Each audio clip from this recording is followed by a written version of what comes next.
Hello, and this is King here with another Raid Shadow Legends video. I'm going to be jumping into the clan boss again. We're going to be running a team with Sepulcher Sentinel and helicath.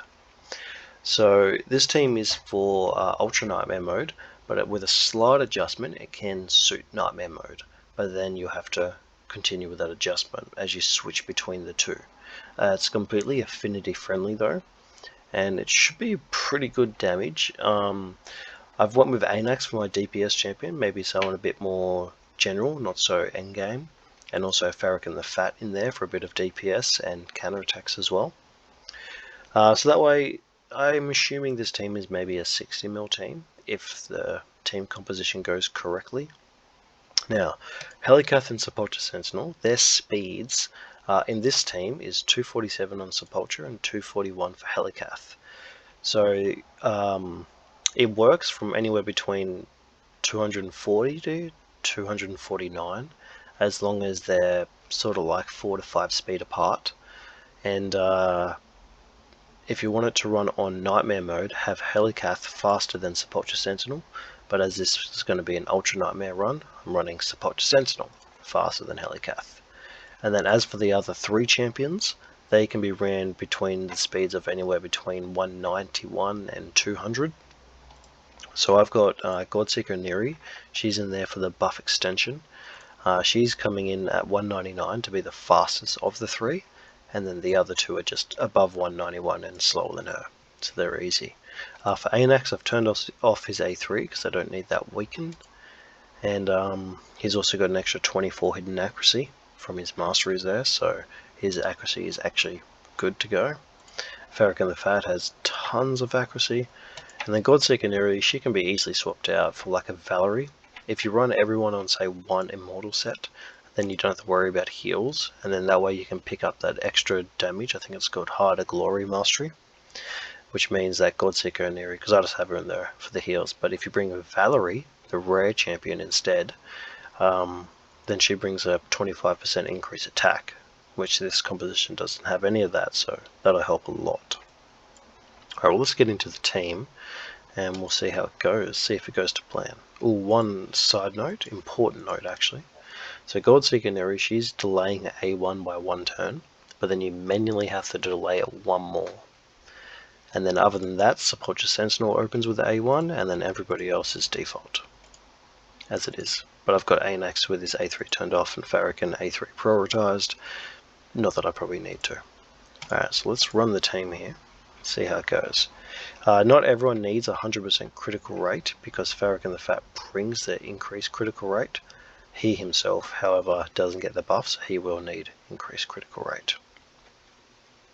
So just as the team goes through, make sure you're focused and aware to be able to make sure that Godseeker Neri does a second A1 hit before anything else, which is right there. And now the team should be fully in sync. And between Anax and Farrakhan the Fat, we should get a good collection of poisons out there. They both have 2 poisons on their A2. Farrakhan the Fat also brings a HP burn from it. And then they both have decreased defense on their A1. And then helicath has weaken on his A1. So Anax is not needed at all for this comp. Again, neither is Farrakhan the Fat, but Farrakhan the Fat makes the team really easy to build because he does bring the increased critical rate and the defense down on his A1. So that will allow any DPS champion in Anax's spot. They don't have to have decrease down or weaken or anything like that. You could even bring a Frozen Banshee in if you wanted to, and it would still be a very easy 2-key team. You could bring a Frozen Banshee in Anax spot and a Valerie in a Godseeker Neri spot, and you still got a 2-key team, which is pretty sweet. Whereas this team here, it's sort of, I'm assuming it's probably about a 60 mil damage team, so it should be between a 2-key, getting closer to a 1-key, and then with some upgrades you could probably get to a 1-key. But if you've got the gear and the champions to do that, this might not be the best comp for you to run. There are other comps where you can have 3 champions running at a 4:3 ratio instead of 2. Now, I've ran a couple of comps like that, and the damage is sweet. On an easy team with a Godseeker Neri, I was hitting 75, just under 80 mil. and then removing Godzilla and adding in another allied tech champion like a Longbeard. I was hitting above 80 mil with that team composition, which is pretty sweet, pretty solid, and it's about a 15-minute run, I think, as well. So very good damage for a decent time. Now this team here, its composition is pretty simple. So Helicath goes last, before the AoE 1, places block damage. Clan boss goes. Everybody does their just general things, and then Sepulcher Sentinel, she'll place a increased defense and block debuffs, and then Helicath will place his shield, which is bigger thanks to the increased defense, and that way we're affinity friendly as well. And then Godzilla comes in after the AoE 2, and she does extend buffs, which means the block debuffs is extended, the shield and the increased defense is all extended, so that way we're all very well protected for the stun hit. And now if you have a problem with champions dying from the stun hit, even with the big shield, just drop their HP, because the clan boss's stun hit is based on enemy max HP. So the lower your champion's HP, the less damage they would take. So that's a good little work around that solution. And because of that, I would also, on any other affinity, I would not be running Helicath in lead if I could avoid it. I'd actually be running Sepulcher Sentinel in lead. She would be a better lead champion, simply because against a magic affinity clan boss or a void affinity clan boss, you don't want Helicath to take that stun hit, just in case anything goes weird or anything like that. You prefer Sepulcher Sentinel to be in that spot, because that sometimes, I think early on, he does lose the block debuffs for the stun hit when it's getting into setup, so if he takes that, then your composition's out of sync right from the start. But then later on you could go back to it and that's fine. Whereas if you had Sepulcher Sentinel in the lead and Farrakhan the Fat in, say, second spot, then because both Farrakhan the Fat and Helicath the Spirit affinity, Farrakhan the Fat would take that stun hit and he would have block debuffs. So that'll work out very strongly there. For a team like this here, even in the Anax's spot, because this team doesn't have an increased attack champion, you could even have a champion that steals a buff, but it's easier just to bring in a Valerie for a small increased attack, 100%. And then I've got Farrakhan the Fat, he's in reflex gear, and he's also got the Mastery to allow his ability 5% chance to cool down quicker or something like that. If you run him on a refresh accessory, that would also be amazing. So that way he just gets more counter attacks and more A2s. That's definitely viable. Everyone here is just in pretty general gear. Anax I've built out pretty strong. You'll see his hits and you'll be like, it's pretty impressive. So like, what, 70k on his A2 for his 2 hits, and then his A1's doing about the same, 70k. I'm not sure if that was a counter attack or his actual hit though. So yeah, he does some pretty decent damage. Look at that, 190k. That's pretty sweet. And then Godzilla Canary, she'll be doing probably about 100k hit on all of her hits. Sepulcher Sentinel, not 100% sure, but she can do a decent chunk of damage. Helicath will bring a bunch of damage as well. And then Farrakhan the Fat's, just a lot of his damage just comes from the HP burns and the poisons. He can hit pretty hard, but thanks to his ally attack, he doesn't get too many attacks in, especially with the reflex and whatnot. So we're at turn 25 with 29.9 mil, 30 odd mil. So yeah, it should be a very straightforward 60 mil team. And you can easily pick up another 11, 12, 15 mil just with gear optimization and stuff like that.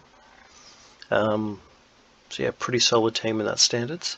Pretty quick team as well, even though we have the ally attacks and we have counter-attack accessories which can really drag the fight out. But all the champions themselves are not fast, but they're not slow attacking champions. And then Sepulcher Sentinel, when you build her, make sure that she has low accuracy, because you don't really want that decreased attack to land, because that's just a wasted debuff. In fact, if you could avoid that landing, you could possibly even put a toxic set on her, then you shouldn't have too much fear about it building up. But it might if you're running an ally attack like Farrakhan the Fat, but if you're not, then you should be pretty sweet. Also, you could also bring in like a debuff extender champion, like a Vizier Ovelius, or whatever his name is. He would be amazing, because he would make sure you get the poisons, the HP burns, decreased defense, the weaken. He also is really good for Giant Slayer Mastery, and he just does a decent chunk of damage as well. So he would be a great champion to bring in. You can also bring in defense-based champions, because there's a lot of increased defense and extend buffs going on in this team.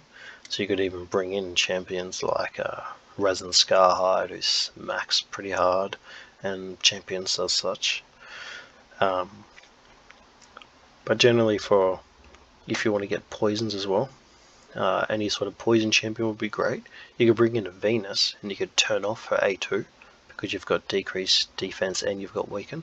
So she'll just lay out poisons and HP burn and whatnot. So she could be very solid for a team like this.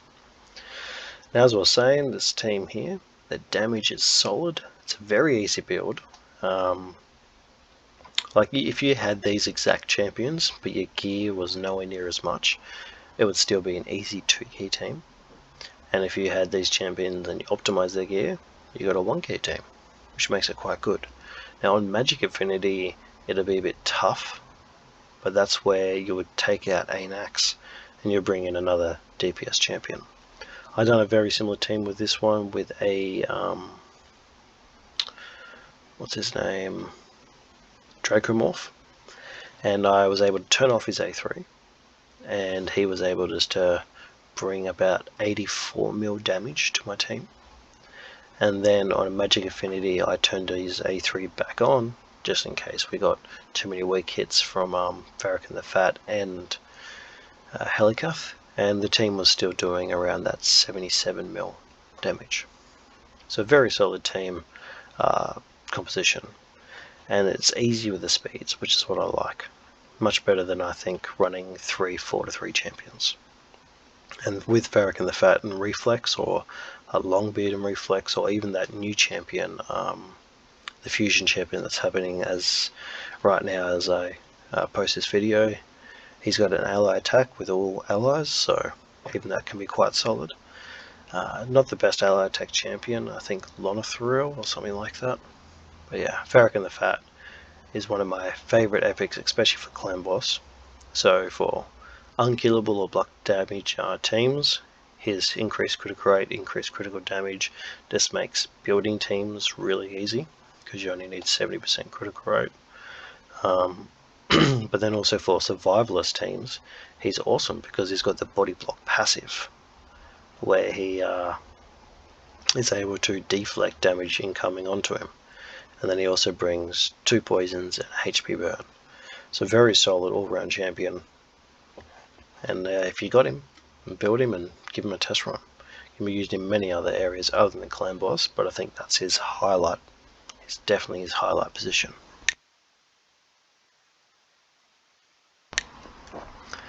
So we're coming up here on almost turn 44, and the damage is as expected. No surprises, no disappointments, no early deaths. The team runs crazy smooth. Just one little moment of manual, and then it's auto. And then you have to just maybe do a boot adjustment, because that's 5 speed there. So you got a 5-star boot on Helicath and a 6-star boot on Godzilla. Then if you want to fight Nightmare, then you just swap their boots and you're good to go. Could be an easy way around to if this is a team that you want to run, or if you want to run a similar team like this, or if you got Nightmare in the bag and you're looking at advancing into Ultra Nightmare, even with a completely different team, then this could be a very good option. And I think if you want to run another 4-3 champion, you have to, I think one of your champions has to go down to about a 171 speed, and then the other one has to go to about like a 220 or something like that. I'm not 100% sure on those speeds, because like I said, that composition, it's great for damage, but it's just not the best. It needs a lot of finite adjusting, a lot of optimization. Where a team like this here, it's very simple. The speeds are easy, the speeds are very generous. You have so much room to move with the speeds, which makes it real easy as well. Now the Masteries on these champions I don't have perfect, but I'll show you what I've got, and I'll show you their gear as well. Anax's build is very solid, one of my best builds for a damage dealer that I had going. So yeah, that was pretty sweet. Yeah, and look at that. Ooh, we're going to get 60 mil, 60.3 on the dot. Turn 51, 12 minutes. So a nice 12 minutes. That's pretty fast for a 60 mil damage. So we had a helicath on 14.7 million damage, and Anax on 19.9. Now you can imagine if you brought in just a better damage dealer, or if you had him optimized differently, because I think a Draco Morph brings in like a 33 mil in this exact team. So that is straight up your one key team right there. And then Farrakhan the Fat with 11.3, Godzilla Neri with a 7.6, and then Sepulcher with a 6.6. So Sepulcher Sentinel again could do plenty of optimization to try and bring her up to that 10 million damage, which she should be able to do. Just mustn't have the gear on her for that. Godzilla Canary would be in the same boat. She could also get to a 10 mil. And then Farrakhan the Fat, 10 mil is what I expect from him, so 11.3, it's actually a bit better than I was hoping for. I expect most of his damage to come from poisons, and then I just want him to bring out a bunch of counter ally attacks for everyone. So we get into the builds here. So we've got helicath to start off with. Here we go. So he's just a little bit slower. So my main, when I usually run helicath, it's at 246. That's for my main team with Warcaster and Venus and Seeker and Doom Priest. And that team there, it's a very quick team and very solid team. So I just had to do a little swap here. If I wanted to optimize helicath for this team, I would drop his critical rate down a bit more so I could get more damage or more defense or something. Then his masteries are pretty simple. Just went, picked up the Heart of Glory and then went straight down to Warmaster. Picked up Laura Steel to make the speed tune a bit easier. And Sniper. Just really make sure we get that weaken from his A1. Now you could also pick up some other masteries here, but as you can see I haven't finished unlocking his masteries, so it's the only reason I haven't picked up Master Hexer and stuff like that. Definitely for any sort of speed 2 teams, remember to avoid Cyclone Magic and Evil Eye, abilities like that, especially like Rapid Response and Arcane Celerity. Want to avoid those at all costs. I did pick up the Shield Bearer rather than going with more accuracy, because his accuracy was easy to build, but the extra shield helps with a team like this. So that was him. Then we had Godseeker Neri. Also haven't finished her masteries. She masteries are definitely not optimized for a team like this. This defense tree has no use in this composition because you're not taking any stuns, any debuffs, and you're also not taking any damage, so you're not going to get any counterattacks. So she would be much better going down the support tree, maybe to pick up Laura Steel, but again, not real needed for her. She just needs, so picking up Heart of Glory again, and straight down to Warmaster, and that's all you need.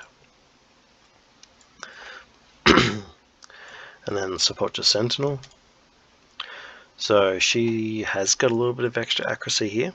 So this here increases accuracy by 20 when this champion has no skills on cooldown, and increases accuracy by 4 for each enemy alive. So in a clan boss battle you get 4 from that, and then depending on your champion you might be getting an extra 20 from that, which is where you get that 24 hidden accuracy I was talking about before. I'll get into that in a little bit more in a second. And then she's of course picking up Heart of Glory, straight down to Warmaster. Nice easy build, to speed with a little bit of damage. So yeah, her critical damage you could definitely bring up a lot more, especially if you picked up more critical damage. You could lower a critical rate to bring it up more. I think I'm running critical rate gloves on her. Yep, so you could try and swap those out for critical damage gloves and you should be a lot better off there. And we've got Farrakhan the Fat in a solid reflex set. He's got pretty decent stats considering. 308 accuracy, just happened to be what it was. 188% critical damage, crit capped, 3500 attack, so that's very sweet. Much better than what I usually get, which is probably why I'm getting a bit more damage from him. Where I was expecting 10, I got more like 11 to 12. And then he's just picking up this one here. The Cycle of Magic you can use on him, and it becomes very useful. Has a 5% chance of decreasing the cooldown of a random skill by 1 at the start of each turn. That in combination with Reflex Gear, very awesome. And then he's also grabbing Heart of Glory and straight down to War Master. And finally, the crazy build of Anax. So Anax here, this is that 24 hidden accuracy that comes in real handy for him. He's also picking up Heart of Glory and straight down to War Master. And then I've also got him grabbing Cycle of Magic, so that way he can use his A2 more often. And then of course Master Hexa and Sniper, so that way he gets his defense down more chance, and also get a chance to extend his poisons and defense down.